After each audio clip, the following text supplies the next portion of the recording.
Ang katapatan na isa sa pinakamahalagang katangian dapat taglayin ng bawat tao, lalo na ng mga taong naglilingkod sa bayan.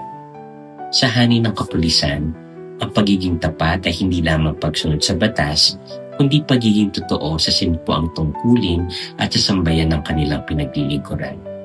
Ang isang pulis na may integridad ay nagiging inspirasyon at huwaran ng kabutihan sa komunidad. Sa panahon ngayon na maraming tukso at pagsubok, hindi madaling manatiling matuwid at tapat. Ngunit ang tunay na dangal ng isang tao ay nasusukat hindi sa kapangyarihan, kundi sa kakayang gawin ang tama kahit walang nakakakita. Ang simpleng pagiging patas, pagrespeto sa karapatan ng kapwa at pagsasagawa ng tungkulin ng may malasakit ay nagpapakita ng tunay na katapatan sa serbisyo.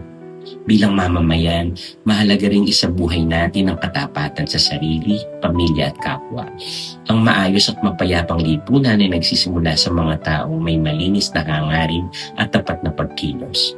Kapag ang bawat isa ay nagiging responsable at matuwid, mas nagiging matatag ang pagkakaisa sa ating pamayanan.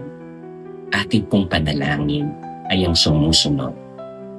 Panginoon, turuan niyo po kaming maging tapat sa aming mga salita at gawa. Gabayan po ninyo ang aming mga kapulisan upang manatili silang matuwid, makatarungan at huwaran ng mabuting paglilingkod. Bigyan niyo po sila ng lakas ng loob upang piliin ang tama sa gitna ng pagsubok. Naway mamayani ang katapatan at kapayapaan sa aming pamayanan. Amen.